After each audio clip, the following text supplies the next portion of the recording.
তুমি কি ভাবছো আমি কষ্ট পাচ্ছি? এই যে তুমি ফোন করো না, মেসেজ করো না, তুমি কি ভাবছো আমি তোমার জন্য অপেক্ষা করে বসে থাকি? একদমই না। এই যে তুমি প্রতিদিন সকালে অনলাইনে থাকো, কি ভাবছো আমি লক্ষ্য করি? একদমই না।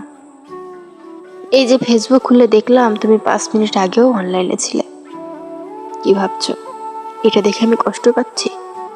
আমার বুকের ভেতরটা দুমড়ে মুচড়ে উঠলো? একদমই না। এতে বরং ভালোই হলো, আমি নিশ্চিত হলাম তুমি আমাকে ভুলে গেছো। আমিও আর আশা করব না তুমি কোনোদিন ফিরে আসবে বলে। না, আমাদের বিচ্ছেদ হয়নি, যোগাযোগ বন্ধ হয়ে গেছে মাত্র। তুমি আমাকে কোথাও থেকে ব্লক করোনি, তুমি আমার থেকে মুক্তি চেয়েছিলে, সেটা আমাকে বলতে পারোনি। হঠাৎ তুমি যোগাযোগ বন্ধ করে দিলে। আমি বুঝলাম যে যাবার সে চলেই যাবে।